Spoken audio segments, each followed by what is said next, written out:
and we even break down the weekly news. As always, I am Callum, aka Calumpty, and I am joined by the ever so handsome one, Mr. Fraser Doig. What's that, man? This week we've got the Waterboy, Adam Sandler classic. Yes, we're recording this episode a little bit later on a Thursday because I had some husbandly duties to deal with my wife. So I asked Callum if we could just move it to another day just while I was sorting stuff. But we are still getting the episode out to you, so I'm sorry to interrupt you. I just wanted to explain why we're not doing it on this Saturday. Perfectly fine. But like I say, we've got the Adam Sandler, but we usually break it down with news. But before we jump into that, I want to say, anyone that watches, can you please, it would be much appreciated if you hit that like, subscribe, and hit that bell so you get notifications when we do this weekly. It'll be 2 weeks this time, but mostly weekly. But first of all, we'll break it down with the news, and this time I done the news. I didn't forget my homework. I did it properly this time. And we'll kick it off with Netflix's Jupiter Legacy. Now, I don't think many people know what this comic book's about, this comic book show's about. It's pretty much Superman and Wonder Woman have kids. And it is like it's like Netflix's version of The Boys, but less gory. And it's got Josh Duhamel in it, which I didn't see him doing a TV show again. I thought he was quite a movie actor, but that's the something I'm looking forward to, because I feel like you, Fraser, all these shows are our niche. They're things that we kind of love, and to see Netflix take this and run with it, hopefully, like, it looks like they've put the money into it. For the images we've got, they've really put the Hollywood money into it. This isn't the Mark Miller stuff, is it? Is that like it's part of his Mark Miller. Mark Miller signed a deal to do multiple things with Netflix. Yeah, so it's kind of it will be very much like The Boys. It might be gory because Mark Miller's maybe known for some he's got some dark, but you know what Netflix is like. Sometimes they're like, let's do it sometimes. You know what I mean? So I think I definitely agree with this would be Netflix's answer to The Boys. Which again, I'm not complaining about. I feel like Netflix, obviously, sometimes you do get a lot of crap on it. Sometimes you do, but sometimes you get some really good shows on it. Yeah, so hopefully we'll get all episodes. We'll get all episodes, because that's what Netflix does. Sometimes there's nothing wrong with getting a breather between. I don't episodes. mind. You know what I mean? Like we'll discuss at the end of the show, the WandaVision, which we will discuss in length. In detail, but we got that weekly and it was good. It kept me coming back every week, and it was worth it. But we've not had the trailer for Jupiter's Legacy yet. It is slated for 7th of May 2021, so I don't think it'll be pushed, because I think most of it's finished anyway, so that's something to look forward to. Next piece of news, I don't really think you'll care too much, but anyone who's a Arrowverse fan like myself, Superman and Lois started, and it's on the second episode, and it's already renewed for season 2 from CW. Now, with these shows, it's kind of, they're all set in the same area, same type of show, but with this, they've kind of went back on themselves. It's very Smallville meets Henry Cavill's Superman, so it's that kind of, but it's like low key, but they've put some real money into it. In the same universe, because I know Supergirl, doesn't he turn up in Supergirl or whatever? It is. This is what's bugged me, right? This is what's bugged me. Like, they've turned up and they've crossed over. They've changed his suit. That he's got 2 grown kids now. Like, I never seen any of that in Arrowverse, so I don't know if they'll explain it at some point. Same actors, and it's good. It's a really, really enjoyable show for the 2 I've seen, and it's nice to have a Smallville type show again, without him really caring about his The one thing pillars. I always find it weird about Superman in the TV show is it like, how do you come up on a weekly basis of a threat to this person on a weekly basis? Because it's fucking Superman. Yeah. You need a world-ending catastrophe for him to actually like have some issues. This is where it's tied in to the other universes, right? Because there was a... See how CW does this Arrowverse thing where they bring all the characters together.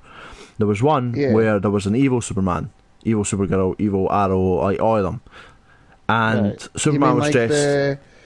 You mean like the anti-Justice League? What are they called again? Yeah, Ultramen? Is that? That's something completely different. What was it called? The Syndicate, Syndicate. Yeah, it's like that, right? Yeah, you got there. And he kind of just destroys all the forces on that planet. So it's a different planet, all this stuff, right? All in the universe. But there's a Lex Luthor on that universe who survived, and he's come to this planet, and he's trying to get the planet to attack Superman. So he's trying to turn people. So it's not like he's a massive, like, don't get me wrong, they fought together because he's got like a halo suit. Like, he literally looks like Master Chief, and he's fought Superman a couple of times.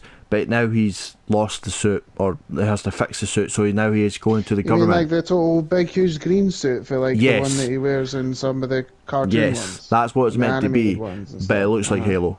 Like, it's, okay. So that's his big threat now. Yeah. So I'm glad. Okay. I mean, like, yeah, it's just more about for sort of like a TV perspective, because it's like it's Superman. Yeah. Because the whole reason, like, why folk like Smallville is he didn't have full access to all his powers. But if this full-blown Superman, then there's not really a threat. Yeah, well, he's nearly died already. But like, obviously, if they watch that, that's a shit Superman, right? Well, kryptonite. You know what I mean? I'm just saying. You know what I mean? But come on, there's only a fair amount of kryptonite left. They can't do like kryptonite every single episode. Exactly. Because that's all it is. Metallo's kryptonite. Second episode, he was like, "Fuck, I need to get more. I need to get more kryptonite." Like, so he's went to the like guy that's made out of kryptonite. Like, that thing that spits kryptonite. It's happening, mate. It's gonna come. You know what I mean? But they do it well at CW. Moving away from DC, we're heading over to the Marvel news here. Melissa McCarthy has been cast as fake Hela for Thor. No, I wouldn't say this is a casting. This is basically set photos that spoiled it, just like the Matt Damon and the whole stuff like last time. Yeah. I don't think this is an official casting. I think that clearly set photos were taken, she was spotted, and they just had to admit it. Which I think is a bit shit that it's been royally spoiled. But, I mean, it's not the end of the world, so it's not... That would be funny. I'm not super bothered by it, but I wish it's one of those things where they managed to just not plaster it everywhere, or like somebody snuck on, took a photo of it. Because it was really funny seeing Matt Damon and the guy for Jurassic Park playing Thor and stuff like that. We were taking the piss last time. And Chris Hemsworth's brother playing the Thor, the other Hemsworth. Yeah, I like that. I like that they've done that, but you're right, but it takes it away now, because obviously we'll see it and we'll be like, oh, we knew about this. Exactly. It'll still be funny. Yeah, because then it reminds me we'll just like, well, clearly they're going to do another play thing. Like, it's going to be another scene, you know what I mean? Yeah, it's nothing special, but it's just one of those where it would have been funny, because, like, again, nothing against Melissa McCarthy, because she's really funny. Yeah. But it's a polar opposite of Kate Blanchett, which is exactly what you want. Yeah. For the thing. I had a quick question about the new Thor. Right? Okay. Have you seen the set photos of Natalie Portman? No, I have not. She's like bulked up, like a proper bulked up, like not like insane, but like she's definitely like she doesn't look like regular Natalie Portman. Like she's like bulked up her arms and that, so I feel like she's totally going for this, like full on happy to be there, fantastic, happy to like, because you know obviously some of the things about like, especially in Thor, the second one, it looks like Natalie Portman doesn't want to be there at all, because she's just made the secondary character. Oh, I've just found those photos. It's just a half, eh? It looks like she's bulked up for the role, like, which is good. Oh, we got fit Thor again. Damn it. I wanted my chunky brother to stay around. You're to be chunky for a bit, don't worry. But moving on with Marvel, Ant-Man 3 news. The comedy trio has been shortened, with T.I. not returning to reprise his role. That is on a personal matter that we can't really... there's no point in us discussing. It just sucks, really, because I enjoyed those three together, their interactions. I mean, at the end of the day, if it was Michael Pena, I'd be more bothered about it, but not too much about it. I mean, the other guy is like, he's too busy being Polka Dot Man and Suicide Squad, so... Yeah, I can't wait to see that. But that's really it for the Marvel stuff. Moving on, we've got this coming to Amazon. You know how Amazon loves to make good things. They have officially set in motion a live-action Helsing film with the John Wick writer to take the helm. That's stupid. But anime fans will know this. A friend of ours will know this show hands down. I watched the Netflix version and I thought it was amazing. I thought it was a great anime. So to see it live action, I'm glad it's Amazon, because obviously Netflix done Death Note and everyone loved that. So I'm looking forward to this. Sure did. I didn't know that. I saw it. Yeah, I'm looking forward to this, and I think it's going to be a good show. Another one Amazon will just smash out the box. We've not got trailer or images or anything like that yet, just the fact that it's coming, and I'm glad. You know what I mean? It's just another trying to do live action anime. Yeah. I haven't watched it myself personally. I haven't seen anime in a long time, but they mostly Amazon and Netflix or whatever will do something with something. So you never know. Yeah, I'm looking forward to it. We got images released for Space Jam 2, giving us a wee insight of how they look. Nothing. I mean, we've obviously saw LeBron as the main obviously the Michael Jordan this time. Yeah. We've seen the usual, the Tasmanians, the Bugs Bunny, but I mean the main talking point, the main massive talking point. Yes. Is that they have changed Lola Bunny. As they said that, they desexualized Lola the bunny. Now, I don't see a problem with it. Like she's a bunny. Yeah, she's just a bunny. But then there's people who are like, no, but like you're taking away the empowerment of a female character, and I'm like, are you one of these people? It's a bunny. It's a bunny. You know what I mean? We don't. Like at the end of the day, like I think that it's a picture. You don't know what she's going to be like in the film. She might be like the funny sort of like where she does like she used to be, where she's going to do the whole wind up all the other characters as herself, but still be like a strong, funny character as a female. Yeah. It's just a picture. Just because the picture doesn't have her looking exactly the same doesn't mean that she's not going to act the same. Yeah. The one I do agree with is that Pepe Le Pew has also been taken out of it. Where yes, I get it, and I get it, but I don't at the same time, because it's more, obviously predominantly Pepe Le Pew is known as a character who chases down women and like wants the other skunk no matter what, and like chases after her and grabs her, and folk could look at that as offensive, but they could just have him in the film do a funny French accent and then never turn up again. They don't have to like cancel it and announce that they're taking him out because of this and this and this. Just don't use him. Nobody. Pepe Le Pew is not my favourite fucking Looney Tune, so I'm not going to break my heart if he doesn't turn up. Don't say anything. Definitely. Just change the character. You've done it literally with the bunny. Just change the character slightly. You know what I mean? Like, it's not hard. Just let him run around, play with his mates. You know what I mean? What I'm seeing for this is the fact that there's points where they're not cartoons. You know what I mean? Like they're 3D and they're out and about and all that stuff with LeBron James. Like, I'm looking to see how that's gonna be. You know what I mean? They'll still be cartoony, even though they'll be in like the real world. It'll be like a Who Framed Roger Rabbit, just with a lot better technology. Yeah, more Sonic than anything else. To be honest with you. Yeah, probably like Sonic. But I'm looking forward. I think it'll be funny as long as it's a decent reason that they did another one and not just because it's nostalgic and basketball. Yeah. Like the last one was stupid and funny, and it's Looney Tunes. Like, you can't do anything serious with it. I mean, my favourite Looney Tune doesn't even speak English. So. Yeah. It's Tasmanian Devil Cow. Yeah, I knew. It makes sense. My favourite one just blabbers rubbish. So it's fucking the Looney Tunes. I'm a fan of Bugs Bunny. I've always been a Bugs Bunny guy. So that's my happiness. That's all I need. But moving on from that, because I don't have a date for it in front of me for when it comes out. Sadly enough, I thought I would have. Do I have it? No, I don't. Anyway, moving on. Two bits of game news, because I just remembered one I seen earlier. We're getting a Hot Wheels game. Now, before you cut me off, Fraser, I know what you're thinking. Hot Wheels? Hot Wheels is a game? That's dumb. Right. They put in some next-gen graphics on this. It is a racer game, obviously. The fucking maps are I never would have thought that. Yeah, I know. The maps spontaneously change. So it looks like it's just going to be a fun, friendly racing around, trying to knock your mates off the track. It's not aimed at kids. Like, it's got all the explosions and the maps throwing you around and open world, and you're going under real cars, like in certain areas and stuff. Like, it looks like, don't get me wrong, it wasn't gameplay, but the idea of it looks amazing. Like, it could be a lot of fun to play. So yeah, that's that. Just wanted to you're probably like, what the fuck am I meant to do with that information? Like, but I thought I'd throw it out anyway. Yeah, I mean, why not? Yeah. But moving on to the big news. Now, this affects us because we're fans of this company. Both companies, really. Bethesda have now officially joined Xbox.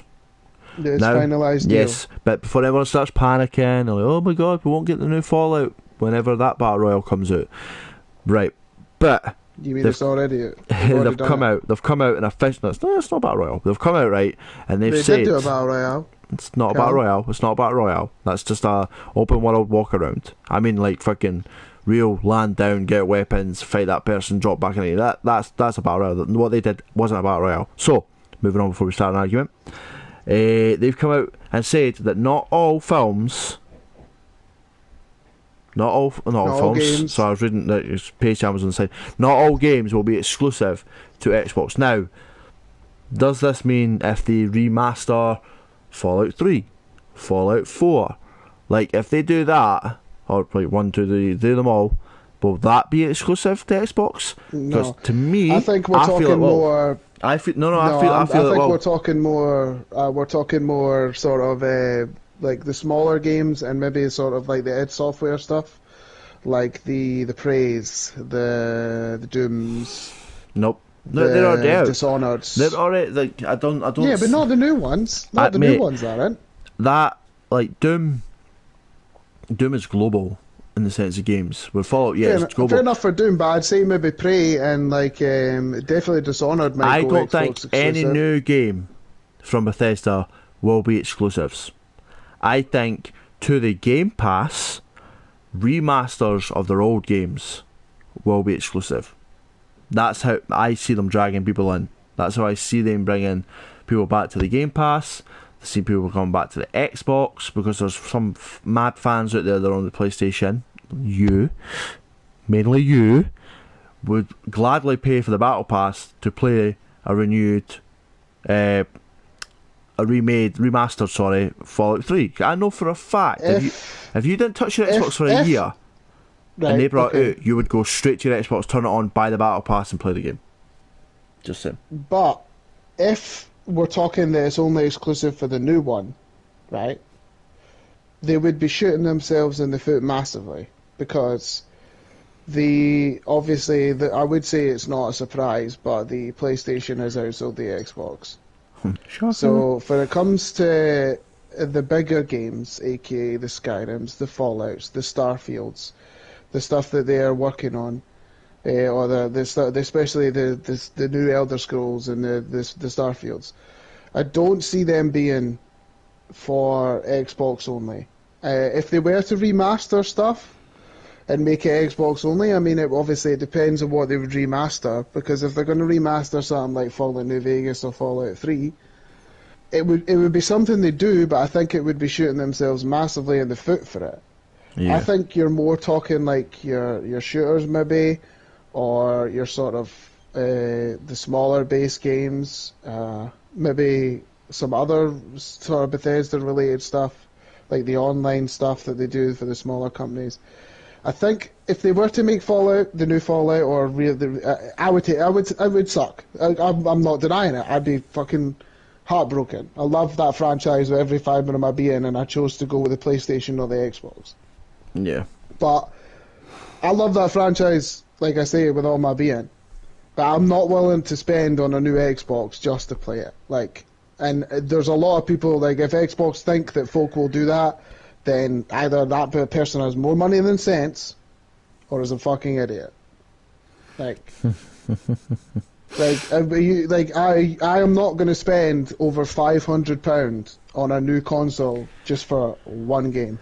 But I'm not. This is that, Even if it is my favourite game of all time, I'm not going to do it. Yeah, but this is the thing, right? It might not work on you. You're a fully grown man. You know what I mean? Do you really think?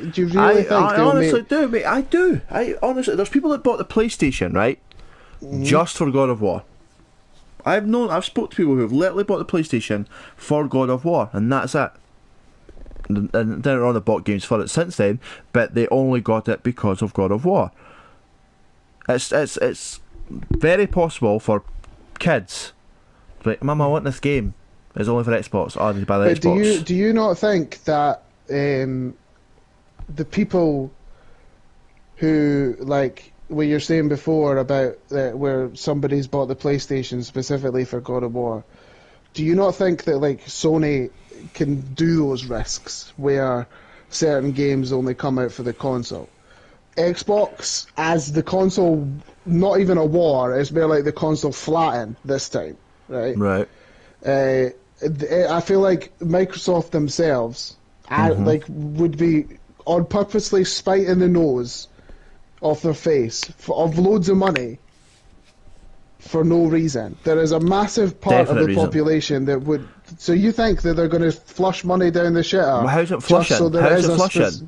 How's it flushing? These consoles, PlayStation, Xbox, me and you both used, not like, obviously we've not touched, you've got the new PS5, but we've both had the PS4 and the Xbox, right? And we've both turned around and says, besides the overbearing fan on the PlayStation, there's no difference, right? Me and you went for the PlayStation for the exclusives. Yeah. Mainly. Of course. So, Xbox went, I'm going to buy a massive company, Bethesda. Bethesda has millions of fans. They bring out exclusives only for the Xbox. That's going to bring people over. Fact. So, yeah, in the short term, Xbox are throwing money at this.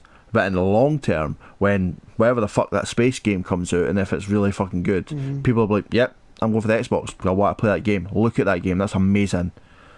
You know what I mean? That's God of War level quality. I want to play that game. So why wouldn't you? But I can understand what you're saying. How can it be? How can't that? How can? Because because Bethesda have kind of sort of tarnished their own reputation recently, and they need a brand new engine. Ah, that's what they've done. They went a new engine. They brought in new people. They've sat in this game which they've never done before, and this could come out and be the best game ever. And it's exclusive to Xbox. Like I say, I personally don't think the big franchises will be, because especially like if Starfield is, that's kind of new, so I could totally understand them doing Starfield. It's something that's never done before. But your Fallouts and your Skyrims, especially with Skyrim, where they'd put Skyrim on a fucking fridge if they could, I really don't think they would. You know what I mean? Like think of how big. Like again, I love Fallout more than I like Skyrim. I'm not a fan.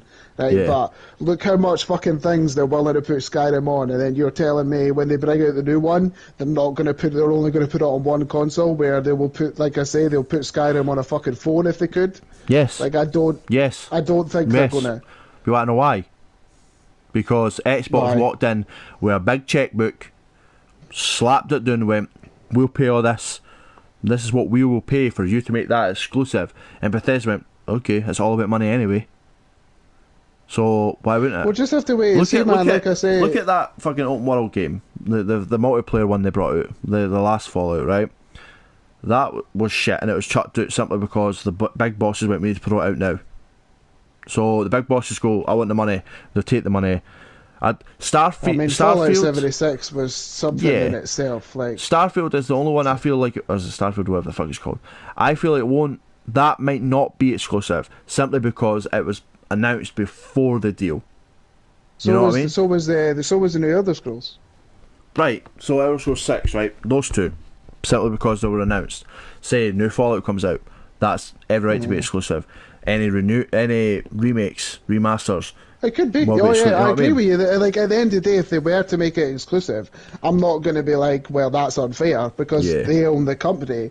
I just think that it would be silly for them to do that. But you're right in saying that they could. I'm not going to say that oh my god, if they don't do this, the whole world is fucking blown up and this is ridiculous. I just think it would be silly to do that. And I will be fucking heartbroken if the new Fallout or a remaster of New Vegas comes out and I can't play it because I chose to go with the PlayStation 5. Yeah, I'll be gutted. But I think that I would just have to deal with it because I'm not one of those people that will spend all that money on a new console just for one game. I don't have that much money. I have a house and a future child to pay for. Yeah, but it's not that important. Put it into a scenario where you don't have a child on the way. The COVID never happened. You're simply just working away, blah blah blah, and you get those times where, like, you yourself, you work so much, so at some point you'll have money to burn. You have those times. You do. Everyone has. You'll have them, right? And you go past game. You know, when you could usually go in game, you go in and you see the new Xbox, the black one, right? You see it. It's got Fallout remasters 2, 3, 4. It's got the new fucking, it's new Skyrim. You don't care about it. You know what I mean? Like, that's the deal, and it's £300. Yeah, I'm not saying I wouldn't do it if I can't afford it. It's just I'm saying that there are certain things that I'm not saying that. Like I say, I'm not saying I wouldn't do it if I couldn't afford it. But I just think that if you look at the massive big picture, like, yes, making them an exclusive situation would have an upside, but it would have a massive downside. Yeah. Where if everybody could play it, there is no downside. You know what I mean? That's the way I look at it, where if they make it playable to everybody, but there is some exclusives because at the end of the day, if it is a Bethesda game owned by Microsoft and it's brought out for the PlayStation 5, you buy that game, you're still giving money to Bethesda and Microsoft. There's no in between. So I think that basically, if they make it an Xbox exclusive, they are, like, I get it, they're finally giving the Xbox a fucking exclusive, which is basically what is needed since a very long time, and they're finally making good on the promises, and good for them if they do it, because Xbox deserves to have exclusives. I just think it would be silly for them not to do it. If they do it, good for them, then good. Finally, Xbox and Microsoft are going, good, we need fucking exclusives. We've been lacking in the exclusives for fucking years. I just think that it would be silly for them not to. That's all I'm trying to say. Yeah. That's fine. Understandable. Either way. And just by the way, I'm just telling you now, since we're keeping it on the podcast, if Fallout New Vegas or any sequel to Fallout is an Xbox exclusive, I'm not talking to you because it's you that said it would be. It's not my fault. So I won't blame Xbox, and I won't blame Microsoft. Okay. I won't blame Bethesda. I'll blame you. It's understandable. I can understand that being an issue, mate. I can't blame them, so I'll blame you. That's very cruel. That's very cruel. Through my tears and fetal position, but I'll blame you. You'll be like, Callum, if I ever get the new Xbox and you say you didn't hate it, you'll be like, Callum, can I borrow your Xbox? I'm like, if you want. No, I won't do it out of spite. What you like? Anyway, I'll play New Vegas on the PlayStation again, because even though the new one will be out, the new old one will. Have you tried putting them on your 5? Yeah, I can stream it from the PlayStation now. It just runs smoother. Like, it runs smoother and it loads quicker. It doesn't look any better, obviously. It's a very old game, but I could stream it onto the 5. I have no issue with that. Is that it? Your rant over? That is the news. I'll not wait for Fraser to respond because he'll tell me how much he hates me. If you know, I'm just saying. But moving on to I will hate you. Fraser's pick of the week, the 1998 Adam Sandler hit back in the cool Adam Sandler days, The Waterboy. Yeah, I mean, I wanted to pick this film just because, you know, we obviously we did a little bit of Dark Water like a couple of weeks ago, Matrix action, and you know, last week we had Van Helsing, so I wanted to stay in the silly category. And it is kind of one of those like nostalgic movies for us, I would say, for our age. Like I was 7 when this came out.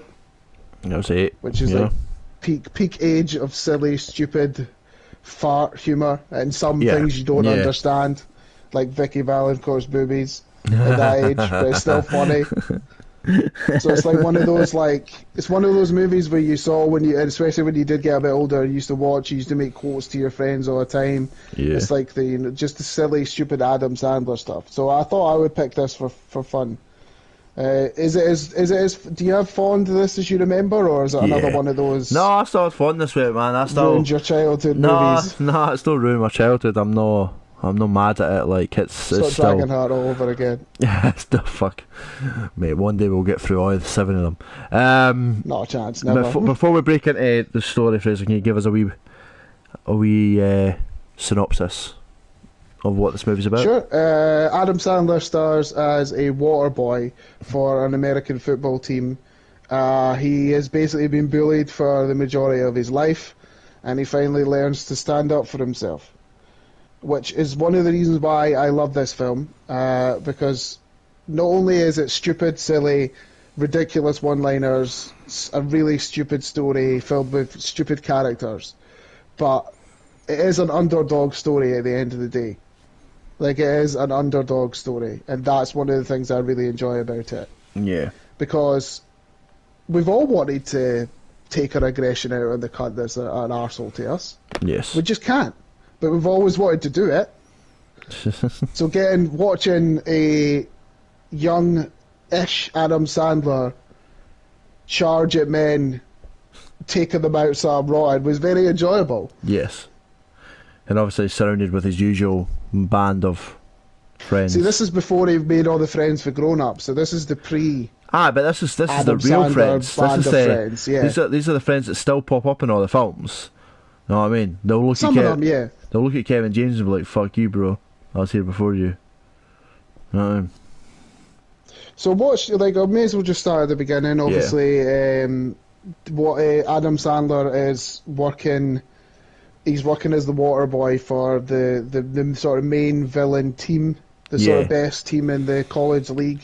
He's and been then there he for gets about picked on a 18 bunch, years. and then he gets picked on a bunch and fired. Right, okay, right. There's something I think we should get out of the way now, because I feel like it's probably going to come up, but we may as well get out of the way now, right? Okay.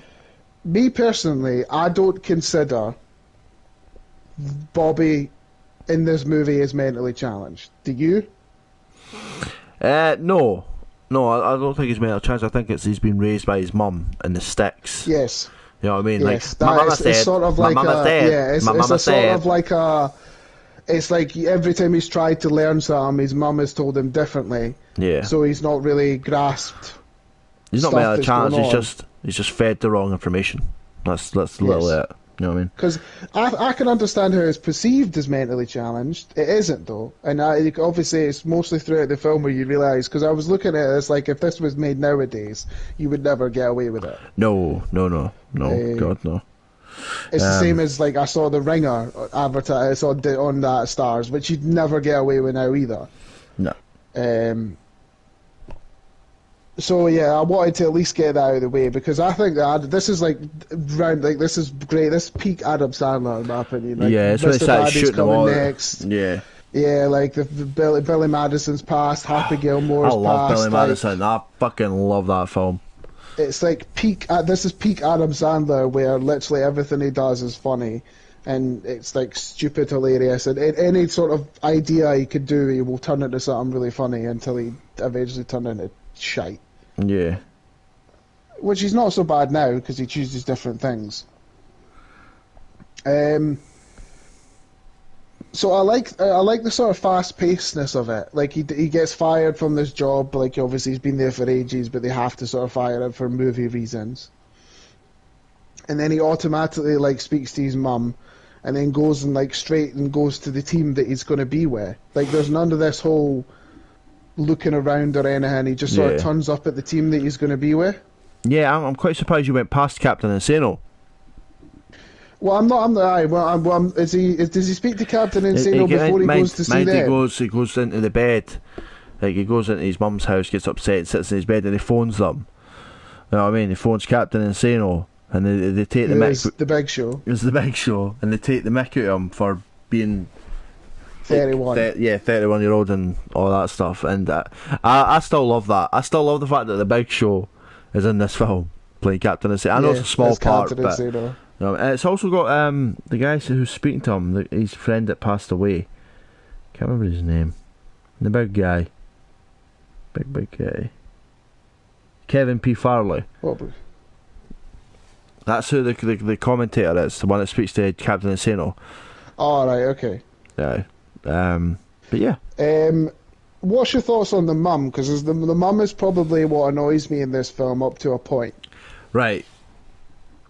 Mama Boucher is one of my favourite characters. Bates. I need to at least get you to say that. Really? Yeah. But it's because like she's so single mum that she's so protective of her kid that she's just like, no, it's this to is a the point world. where it's annoying though. Aye, but it's meant to be. She she gets her moment at the end, but she's that mum where I need to protect my kid from everything. I know the world's bad. Don't get me wrong, it's wrong. It's like, I like her up to the sort of point where she sort of fakes her injury. Yeah, like, which is way later in the film. That's when I'm like, are you fucking stupid? Like, stop making this about yourself. Not everyone's about you. That's where I maybe get annoyed by her. But the rest of it, like, it is like the typical, like, everything's the devil. Yeah, it was good. I like her performance. She's definitely a character anyway. So when we get to meet the team, that's when we're introduced to Adam Sandler's friends at the time, basically. Yeah. So obviously the coach. This is the first Henry Winkler, aka the Fonz. They meet. This is like the first time they work together, and he's predominantly appeared in loads of other things with him. Yeah. Like Little Nicky and Click and stuff like this. He's appeared in a lot of stuff with him, and he's so funny in this. He is so funny. It's like this broken football coach who just can't do anything anymore. I love it when he's like, oh, I've got an idea. He'll go left. No, they'll go right. No, he'll fake going left, but he'll go right. No, he'll think about going left and go right. I'm like, what? And if you watch American football, you're like, what is happening here? You at least know what's going on. Yeah. So then we've got the quarterback that he tackles at the beginning, and Peter and Dante. the guy with the his captain's and the guy G. with the weird Grinnell. eye. Jonathan Luran, who plays Lyle Roboto. They're both the heavy metal guys in Little Nicky. Yep. You've got the two guys that sit on the bench. You know, the two guys that sit on the bench and say stupid, like they say the wrong thing while the game's going on. Yeah, and the guy's always like, what are you talking about? Yeah, so the bald guy's been in before, but you know the guy who says what you're talking about. He is the guy with the big dick in Big Daddy. Really? Yeah, and this one's even better, mate. The French, or the farmer who doesn't speak a word of English. Oh, Farmer Fran. Yeah. Do you know who he is? I know of him. He's Drew Barrymore's dad in 50 First Dates. Oh, fuck, it is, aye. Yep. Mate, it's so weird to look at all these like you could look at these Adam Sandler films and count up how many times I've been in these films. It's actually mental. Yeah. You know what I mean? I thought it was Rob great. Schneider appears at some point. Aye, Rob Schneider. But he's the same character in Little Nicky. The You Could Do It guy. Yeah. I love that fucking character. I always thought the farmer was French, just because of the bit where he eats the toad pies, but I think he's literally just a guy who lives out in the bayou. That does. You know what I mean? He's like, who doesn't speak anything. Yeah. He's literally, he speaks tell you what he is. He is the Scottish guy from Brave. That's what he is. The Aberdonian who talks. I can slightly understand him, but to the American audience, he's talking complete fucking gibberish. Yes. Yeah. So I mean, I love it when he finally gets to snap. Like they picked on him because he's the Waterboy and he looks sort of like stupid in that. So and he goes to lose his temper, and he's sort of reminded of when that asshole coach for the start tells him not to lose his temper or whatever. It's like not to hit the players because they're athletes. So he starts to be an introvert again. Yeah. And then obviously Henry Winkler is like, what are you doing? Like, don't let them treat you like shit. So I love it when he just snaps and the noise he makes when he runs at people is like this weird squeal. I don't know what it is. No, mate, I wish I could do it, man. Just somebody that annoys me, just run at them full pelt, and just steer them in the game. I would love to win the lottery, right? And then just like, here's £1,000, go spear that guy. Just spear him right now. I'd do it. I'd straight do it. Like. Oh, mate, I honestly can't wait to see you do that one day. Somebody annoys you enough, you just spear them. That'll be it. So after the mum says no to play in. Because they have to try and like get him to play sports, and the mum says no. Because and after we see Henry Winkler's ass. Yes. Because what Mama don't know, Mama won't hurt her. Yes.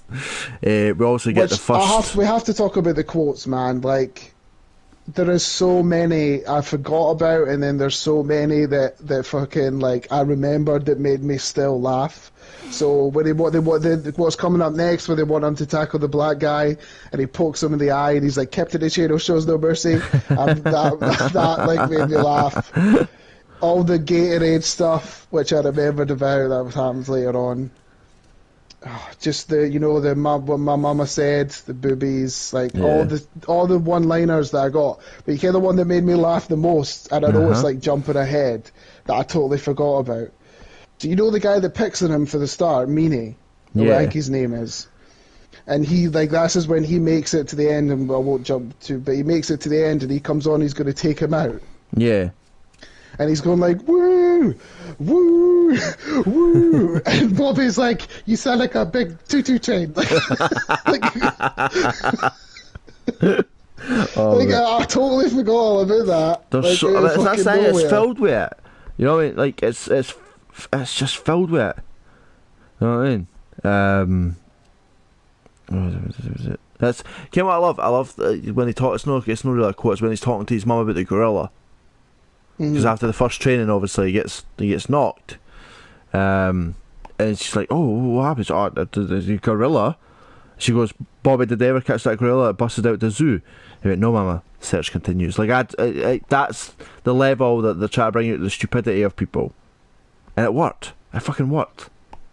In my opinion, it's just silly stupidness. And then we get moved on to the first class lesson, and we obviously get where he tackles the guy that looks like the KFC guy. Yeah.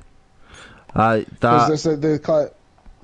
mama said that's the most, which is one of the most quoted like that. Gatorade, the things, if somebody's talking about Waterboy, is Gatorade I hear, and my mama said. My mama said the alligators get ornery because they all get them teeth and no toothbrushes. Like that is just fucking brilliant. And I love the fact that just, like, not that I love the fact they're at the piss shop, but it's the fact that he just kind of turns round. It's not even, it's the fact that he gets to the door and he turns round in that slow, dramatic way. And he takes him, and then he's like, "But Coach Klein said it was fine. Coach Klein said you can take it." Like, it's just fucking. It's just one of the moments in these films that you kind of just have to go away. You know what I mean? So, what's your thoughts on Vicky, the love interest? I liked her. So it's just a bit of spice in this goofball comedy. I love the fact that, like, we're shown her, like, right at the beginning, and we see that she's still infatuated with Bobby, even to this point. I don't understand where she's suddenly, like, I don't understand why they had to have her have a criminal history or whatever like that. I don't know why that's in it. I guess it's to make her like a bad girl or whatever. The mum told you. Well, she's not the devil. She's the devil! She's the devil. We just have to get used to it. But if she was a nice lassie and did everything right, the mum would still say she's a devil because she's trying to take her Bobby away. So really, I don't know why they had to add some sort of, like, criminal history. I guess it's just for context and plot reasons, really. Yes. It worked, though. It worked, and I like the fact that she's straight up wanting to protect Bobby. Yeah, I do like... I do like the sort of, like, so he has, like, the slight camaraderie with the team. Yeah.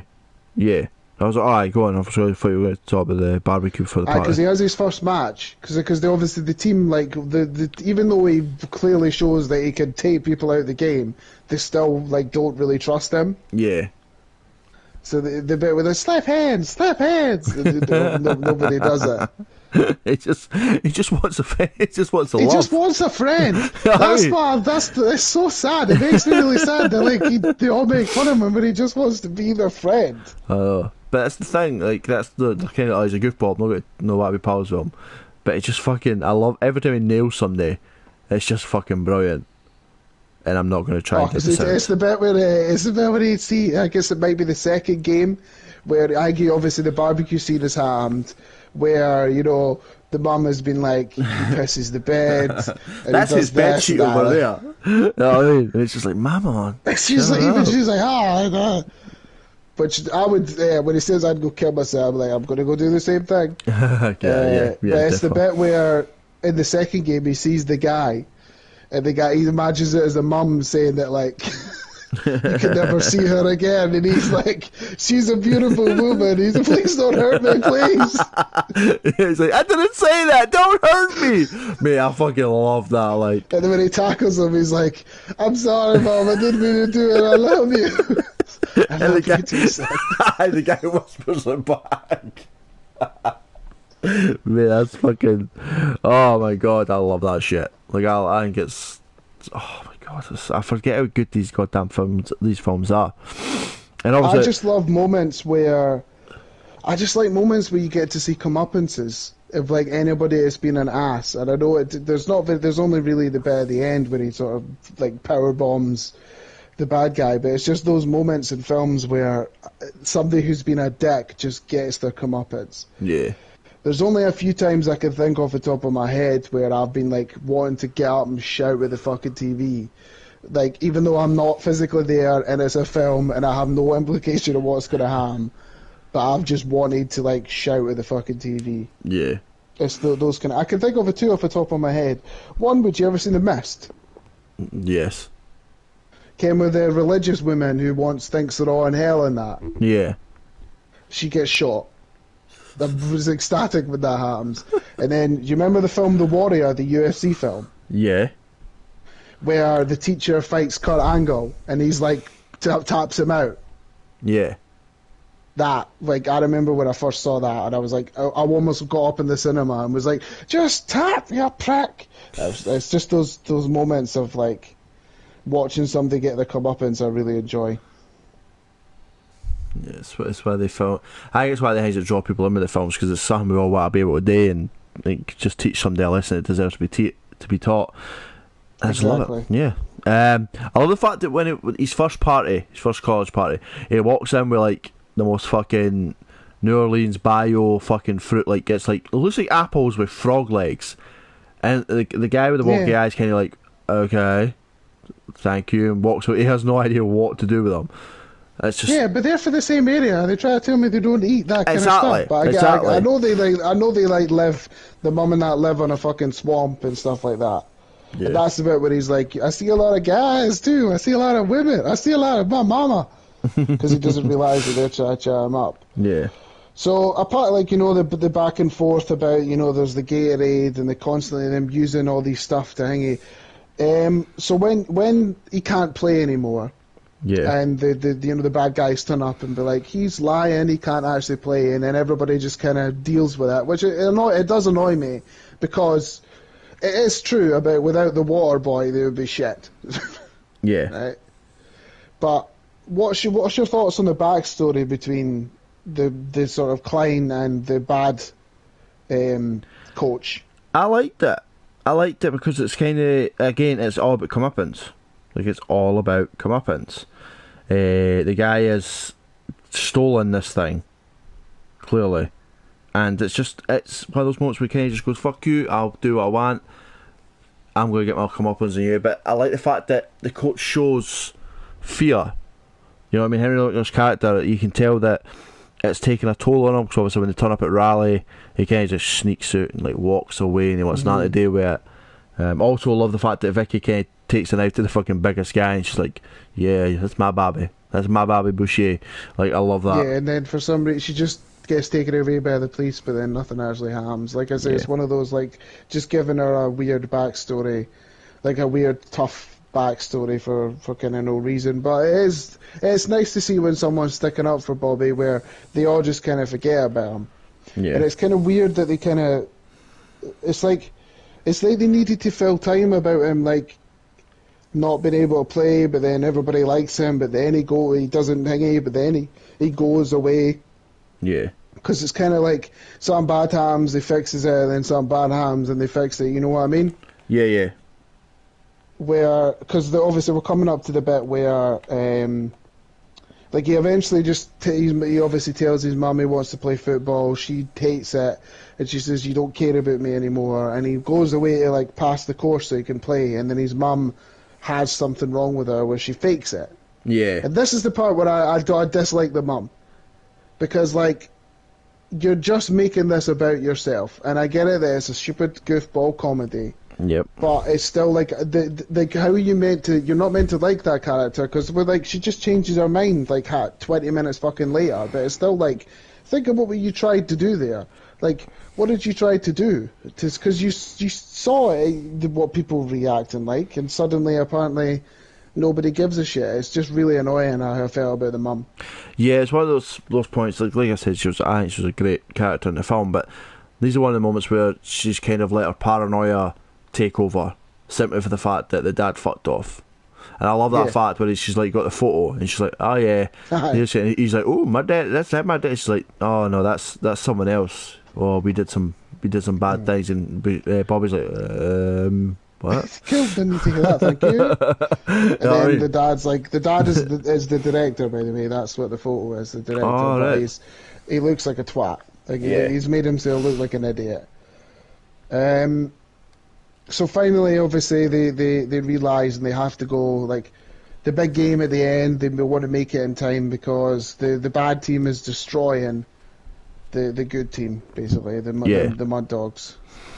And I love the moment where they're all sitting down at halftime, realising how much they need Bobby, which is because, they say, it builds on that underdog story about how he just wanted friends. He just wanted to have friends. It's not like it's just be my friend. And I love how she's watching and goes, remember that time Bobby came back and saved the game? And they're like, yeah, let's do this. Oh, fuck it. And then the coach kind of gets his finger out and he's like, okay, let's do this. Let's play this play and everything like that. I ain't get worked out. So I love the fact that the mum just drove that thing right on the pitch. Like, zero fucks given. Yeah. Like, I'm getting my boy. I'm getting my boy into this game. And mate, see when he suplexes that fucking guy. Powerbombs on. Oh my god. Yeah. It's just so fucking... I feel like that'd have been fucking brilliant to shoot. That moment. Just powerbombing this giant fucking guy. It's really weird that he's done two NFL movies. Well, technically the second one is a remake, but yeah, having him come in again, which is also a stupidly but entertaining film. Yeah. Mostly because of, like, he is alright in it, but there's the sort of outer cast is quite really funny. Yeah. In that film, like Terry Crews, Cheeseburger Eddie, and I'm sure Goldberg's there, and he's got like a giant penis, I think. Pretty much, it's but like that's us coming to the end, and obviously he's went and got married, and we are hit with the daddy coming back because they found out his kid's successful story. Which obviously I love the fact that the mum just goes fucking pure ham and cheese on her. And takes him right she out. Just pulls at him and takes him at the game. Yeah. Like I say, it's a stupid goofball comedy that there has come things where it's a product of its time, like where the guy visualises the KKK head. I definitely think that's a product of its time. Yep. There is obviously silly stupidness, like you're not meant to take this film seriously. So what are you giving out of 5? May I give it 7 out of 10? That's cool. That's not out of 5, but that. Oh shit! It's out of 5. I thought we did 10. No, we always do 5, man. 5. My bad, bro. Who the fuck? Always done 5. I must have watched somebody the other day that did stuff out of 10. But I'll get a 4 out of 5. 4 out of 5. 4 out of 5. 4 out of 5. I give it a 3.5. 5. I really enjoy it. Like I say, it's a goofball comedy. It's not. Like I say, I really enjoy it. The mum annoys me at points, but it's not as well. Like I say, it's like Van Helsing. It's one of those ones where it's not a fucking masterpiece, but I don't hate it. But I just sit back and enjoy it. Like, I didn't mind Van Helsing. I know that you fucking hate it. It was a bad film. Let it go. Let it go. Dragonheart's a bad film. Mortal Kombat's a bad film. The new one won't be, so it's fine. Yeah, well, it's. I mean, obviously that's it's up to you if you want to just say now what the next film is, so we can at least get out of the way before we could not figure out what we're doing next time. Yeah, the next film, which will be this Saturday, is Coming to America. The Eddie Murphy. Coming to America. So it is the sequel to Eddie Coming Murphy's to America. sequel. Yeah, it looks good. Like the adverts and trailers and that. I mean, it looks. I've heard mixed bags. But we'll have to wait and see what happens. 2020, man, 2021. You can't take what people's opinions on anything until you watch it yourself.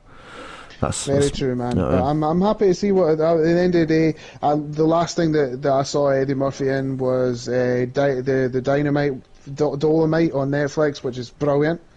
So I've got like he's definitely back in the game. So I'm hoping that it keeps that trend going and of something good. Yeah, I'm looking forward to it. We'll give Did it you a watch. see Dolomite? No, I didn't watch It's it. good, man. I do recommend it. I'll get around to it at some point, I'm guessing. But as usual, we usually end the episodes with WandaVision breakdowns, which we will do. But for now, we will do what we've done lately. So, Mr. Roig, tell a man what you've done lately. Not too much, man. Like I said, I'm still watching Scrubs because that was on that Stars. I'm sure we talked about that last time. Almost done on season 8. Not going to watch season 9 because it doesn't exist. So I'm on the last. I don't know what we're going to watch after this. I might see if Rachel wants to watch Cougar Town because I know it's done by the same people. Fucking love Cougar Town. Like, I swear to God, I love Cougar Town. I don't care what anyone says. It's a good fucking show. We might go into that. I'll have a look onto the other stuff on Stars. I know there's a couple of things that I would probably watch again, like Burn Notice is on Stars, which I haven't seen in fucking ages. My brother-in-law told me that Ash vs Evil Dead on net, like that's fucking class, but Rachel probably wouldn't enjoy that. I tried it. I couldn't get into it. I love Evil Dead. I love the cheesy, stupid, gory, comedy sort of stuff. Yeah. But I know that my wife wouldn't like it. So yeah, still been watching Scrubs. I've obviously finished WandaVision, which we'll talk about soon. And I've still been playing The Witcher 3. Nothing other 2 games that I've no other games I've been playing. There's a couple of games coming out that I've got my eye on. I've got It Takes Two, which is coming out at the end of this month, which is the game. It's the game done by the studio that made A Way Out. Yeah. It's their new game.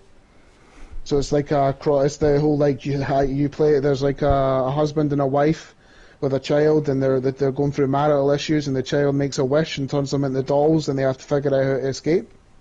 Cool. So I'm looking forward to playing that. One thing I'm really happy about it is it comes with something called the Friend Pass. All right. Where if I was to play the game and play it with you, you wouldn't have to pay for it. Ooh, sounds good to me. So it's there's 2-player? Yeah, it's like A Way Out. You know, where you control what it's like that. It's like the split screen. You control one, I control the other. It's made by game. that. I love that game. It's made by the same company, same guy that made A Way Out. So it's their new game. Cool. That comes out at the end of this month, and it's like I say, it comes with that Friend Pass where if one of us was to pay for it, oh shit! Just give me a game to stream. Just give me another game to stream, bro. That's no. So that looks really fun. I'm going to play that when that comes out. Like I say, I've been playing The Witcher. I've finished the main story again. I went to the first DLC. Cool. I'd like to say I did a lot of things differently, but I didn't. Right, but one thing I got to ask: what happened with Triss? Oh, I didn't fuck it this time. I ended it with Triss. Good. That's the only difference. So I was going to choose the guy to take over Skellig until I did the guy's version, and then it annoyed me, so I went back and did the lasses.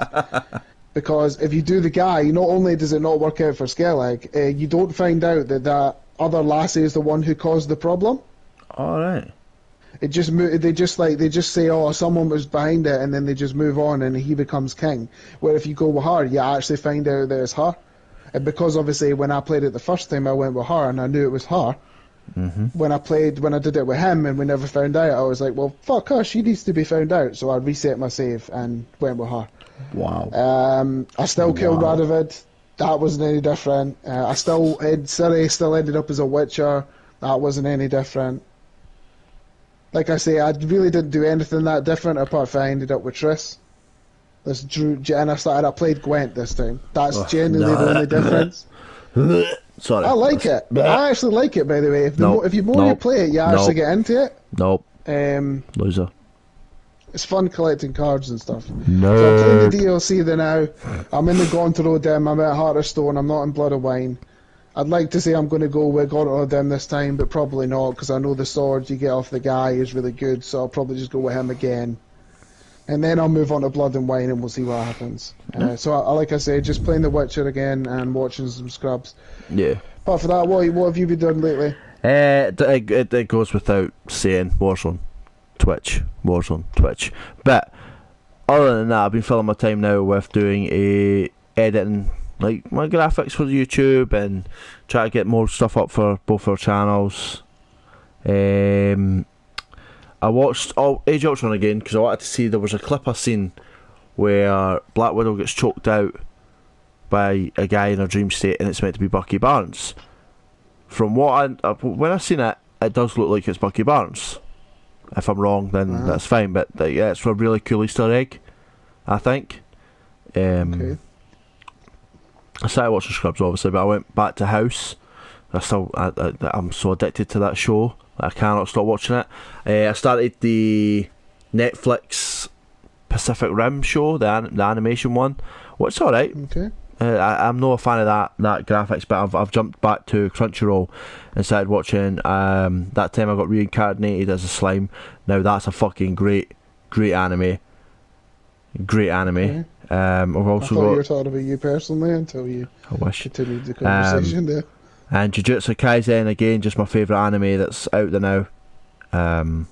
Yeah, that's literally it. I went back to animes. I'm not watching Attack on Titan until it's finished, because I just want to see it all. It's one of those shows where if I start it, I haven't need to watched a finish lot it. of anime in a while. The last ones I was watching was My Hero, but That's my fault. I've not paid don't- for my I Funimation. could consider getting it myself, but we'll wait Well, and see. I know something. Like, that's really all I've done. Like, my animation, my graphics, all that stuff.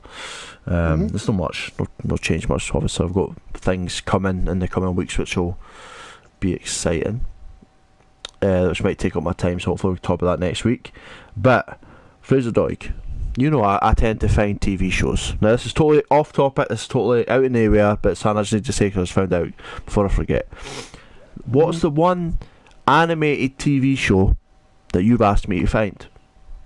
There's one specific. You've always asked me for it. You've always came up Is with it the it. Jackie Chan? It's the Jackie cartoon? Chan Adventures, and I found it for $5.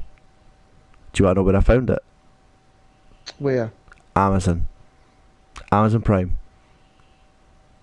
Is all of it like? All of it. Whole first season's there. Just the first season? Just though? the first. Yeah, I don't know if there was more seasons. I can't remember if there was more. There's 13 episodes, so I feel like there might be more seasons. Jackie Chan Adventures. So Google 2 seconds. How many seasons was it? 5 seasons. So you got the first season's there.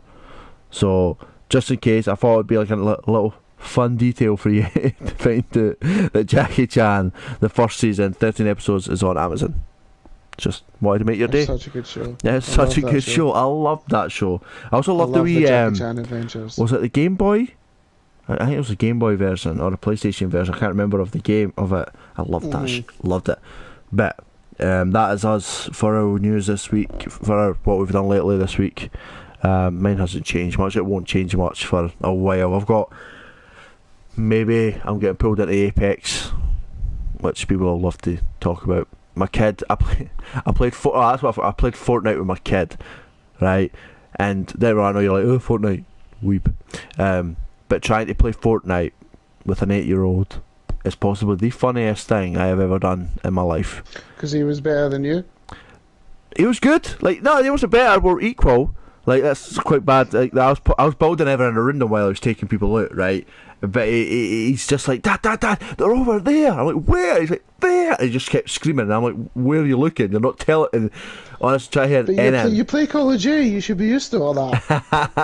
I know I should, but sometimes it's just not worth it. You should be used to 12-year-olds screaming at you because it's unfair. Yeah, I've heard battle royales are all about 12-year-olds. It's only the most popular genre in the world. Makes the most I'll money end the podcast now if you in don't the go down world. this route. No, I'm not. It's not really aimed at you. But anyway, moving on. Before we break into our WandaVision, I'll hit everyone with our links. You know, head over, find us on Point of View on TikTok. Fuck off. On Twitter, you can find Point of View on Instagram. I need to keep adding more to that. That's what I'm going to start doing next week.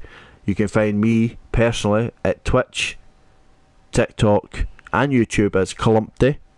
On all the channels. Come to PvP on Twitch because they just won't allow me to have my own. Like, I feel like, who the fuck else is called Clumpty? Like, that I'd like to know. You know what I mean? Well, there will be someone. I know, but it's annoying. You know, fuck that person. You're rocking that PPV stuff though. Man, I'm still rocking that PPV. PPV everything. You know what I mean? Oh. Someone That get was in. just my phone. But yeah, other than that, that's where you can get us. Anyone who wants to leave a comment on this, let us know what you think. And if there's anything you wish for us to do, just give us a shout. We're willing to try anything for a laugh. Especially Fraser, he wants to watch all the Dragon Hearts, but I told him no. Definitely not. But this is, as always, I've been Callum, aka Calumpty, and I'm joined by, leaving with Mr. Fraser Doig, the handsome one. Yes. Sorry, my mind went in a frazzle there. So this is your warning, people. We are now in spoiler moments. We're going to talk about WandaVision. Yes, we're going to talk about WandaVision as a whole, because WandaVision has ended now. The season has completely finished. I mean, some would say in a problematic finale, considering some people's opinion. Not me. In the ways of not me. Just put out. I know when Fraser tends to go on about people's opinions and who starts moaning about TV shows, it tends to be me. I think that it was a lot. It was obviously due to the fan theory. It was built up in a lot of people's mind about certain things were going to happen. I was not disappointed. There's a couple of things I wish they had changed, but I'm not massively disappointed. I like that it's still kind of centered around Wanda and Vision. Funnily enough. Yeah. But so I mean. Well, we'll just cover the bases, really. So, we may as well start. I mean, thoughts on the Vision versus Vision fight? I enjoyed that, right? Mainly because of the fact that they didn't go, like, obviously they threw each other around a few times, but they came to an intellectual talk. Just like really Vision would. That as well. You know what I mean? Because Vision does in Age of Ultron, from what I just watched, where he's like, I'm about life, not destroying. And it keeps them, even though he's had his memories lost, both of them really have not got their full memories, he still holds on to that way of life. Well, he gives the white one his memories back. He just doesn't have the attachment for Wanda and everything anymore. He just has the information. Yeah. Am I right in that? Yes, that's literally the white Vision we got in the comics. Like, it was literally like, I have no connection to you. Yes, I know who you are. Yes, I know what we did. But I'm not that Vision, and it kind of So it's probably going to be like a sort of the way I describe it would be like a Vulcan from Star Trek, where they just sort of like they have emotions, but he just really doesn't show it anymore. He's like a sort of living computer, like where obviously the other Vision had the time to fall in love with Wanda, basically. Yeah. Now I personally do not know where they're going to go with this. I don't know where Vision will turn up again. I don't have any inklings of when he'll be. I think he will turn up now that he's like alive. Yeah, I think he'll turn up, but I can't see. And I can't go Black Widow is going to turn up, because obviously not. I don't see him turning up in Doctor Strange. I don't see him turning up in Spider-Man. I don't see him turning up in those. I only see him maybe in an Avengers film, because he's maybe at the compound trying to figure his shit out. I think he might appear in maybe another Disney Plus when they roll round to it. What, I don't know, but I think he will. It's very hard to tell.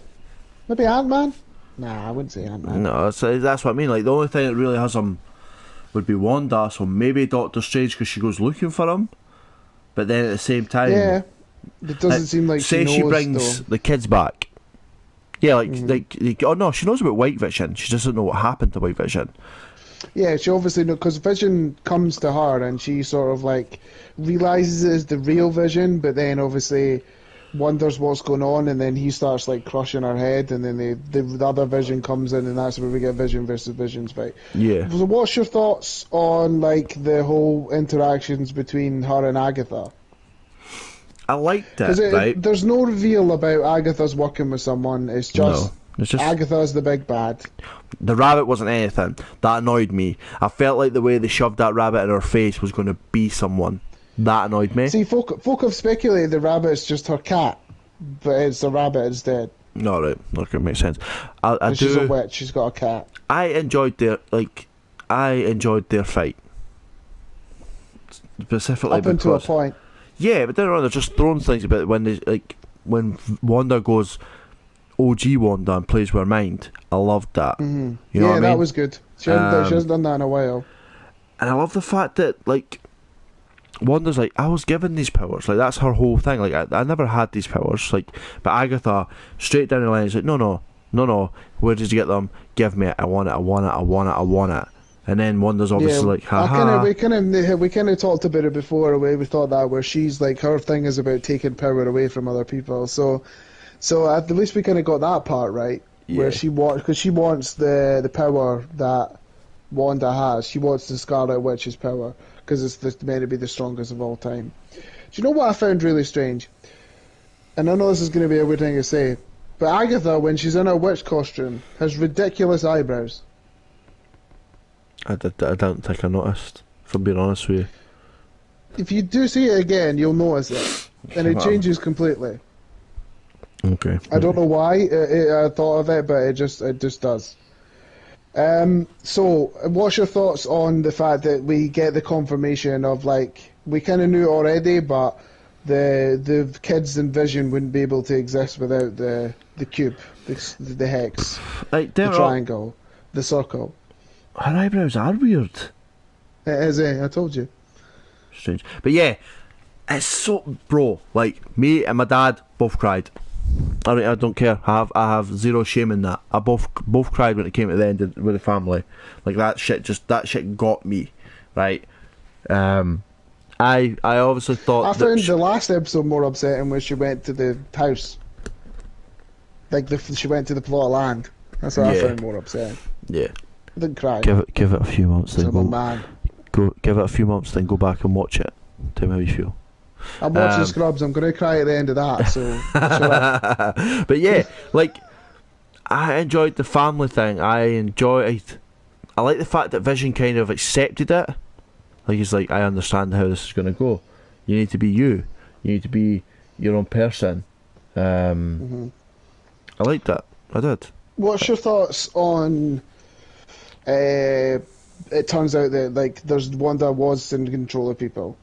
There was she was only Agatha was messing with Wanda, but she wasn't really messing with things outside of everything. It was actual Wanda.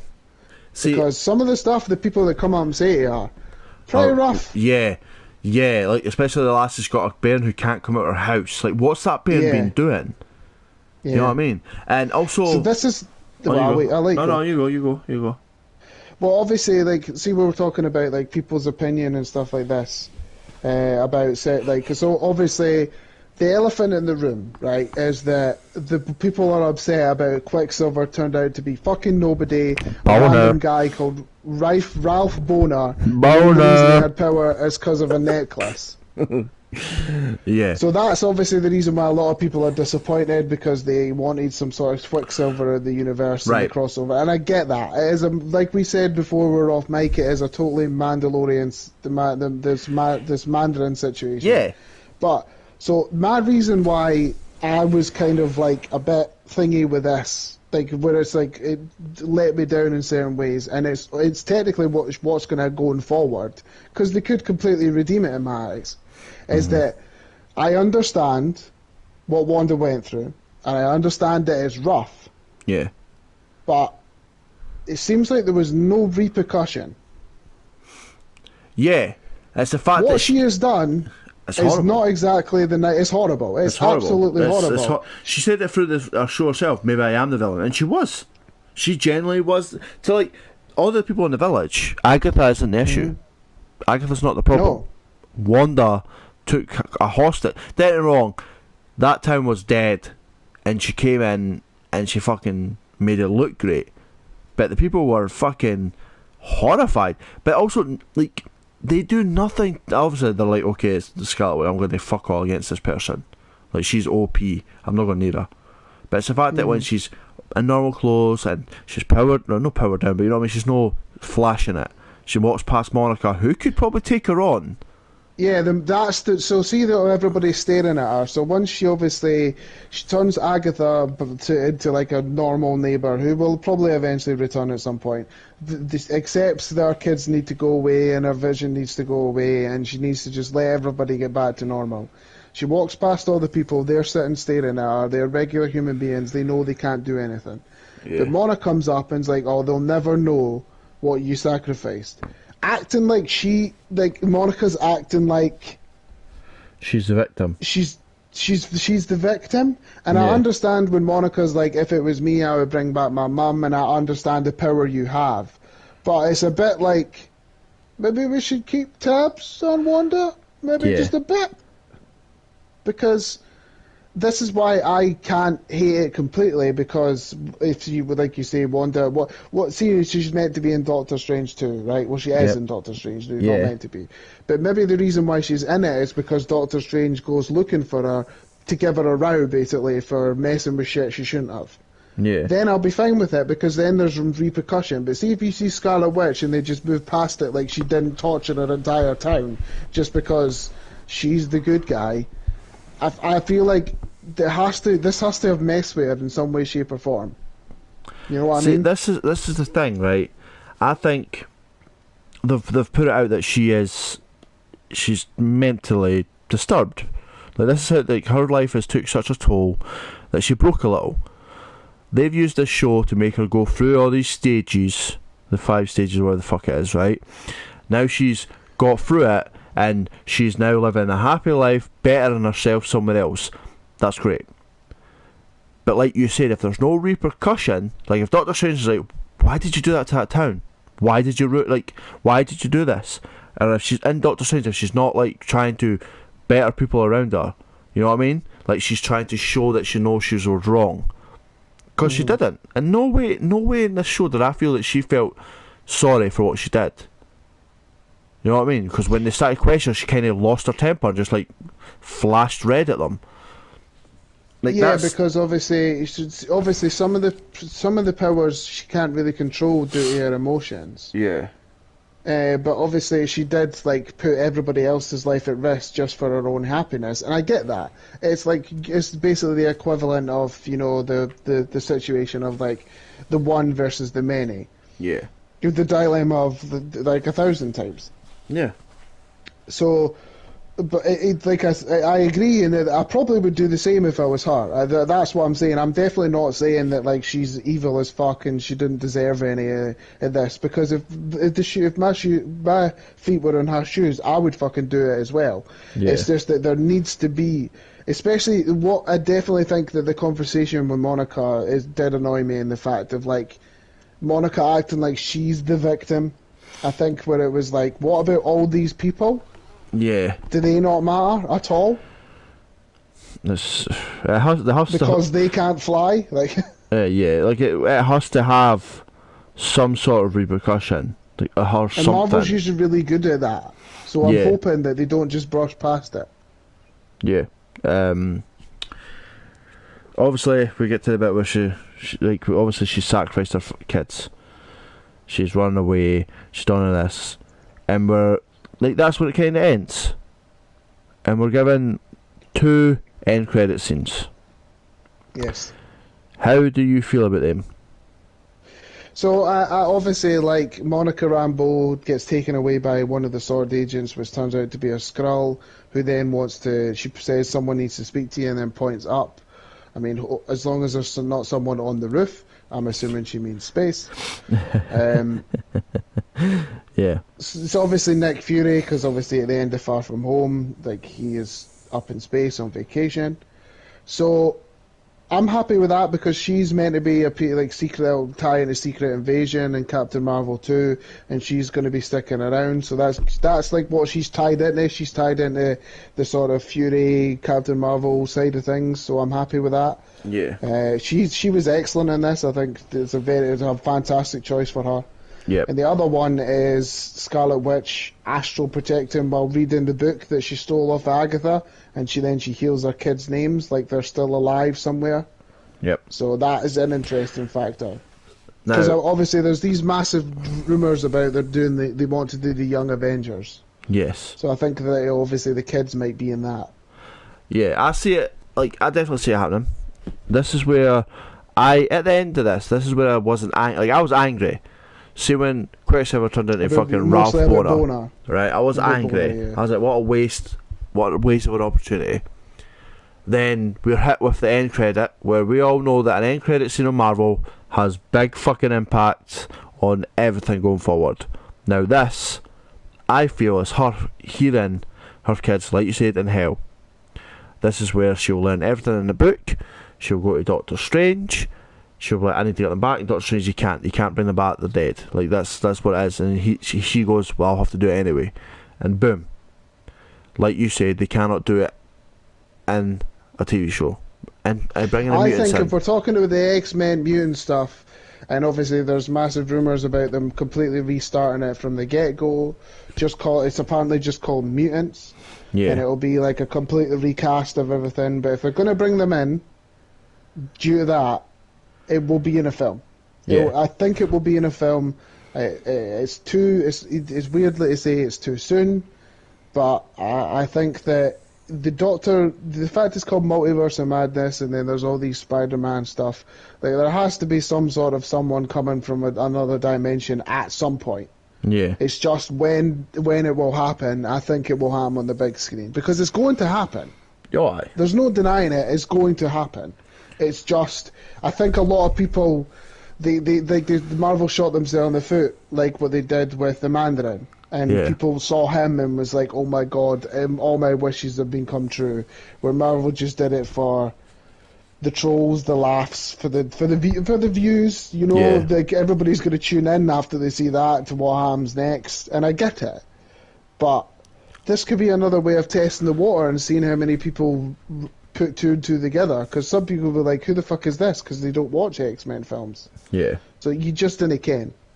And if there's anybody I trust with, it is Marvel, but I can also see how some people were annoyed, because I remember the Mandarin and I was fucking annoyed by that, so which they've retconned because of, you know, Shang-Chi is coming out, and it's the real Mandarin is the villain in that.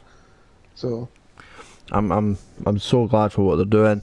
Obviously, we've got Falcon and Winter Soldier next week, which I am fucking we've got hyped. one more episode of WandaVision, which is like a behind the scenes, which I'm going to watch, and then on the 19th we have Falcon and Winter Soldier, which we will be doing the same thing. There's only 6 episodes, but they are longer than WandaVision. Let's hope, because we were told that the last 2 episodes. I think they're now. I think there is, since there's only 6 episodes. I think they're about an hour or about 50 minutes each. Good. I'm looking forward to this. I am. I like Falcon and Soldier's chemistry. And I mean, it's got my favourite villain that's ever been put in a Marvel film in it back in, so I'm looking forward to that. It's Baron Zemo. The most sympathetic. Yeah.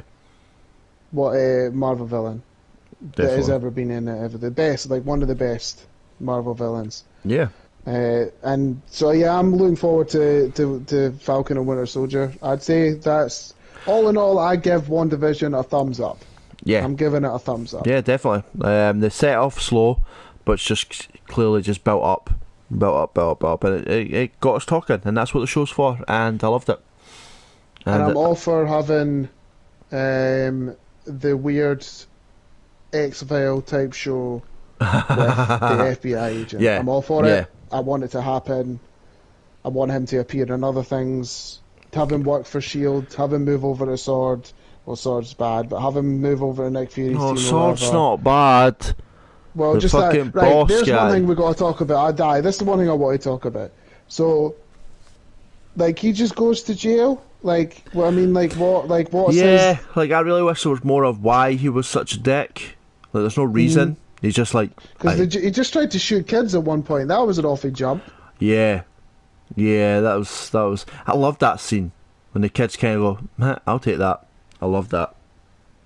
But yeah, and we've got the Monica Rambeau's powers, because she has 2 types. She could have had 2 types. Yeah. It was like, I don't know. It was like sort of things phase through there, and she can like harness energies or whatever. I think. Yeah, right? yeah. And she turns out to master the universe at one point, but that's a whole thing.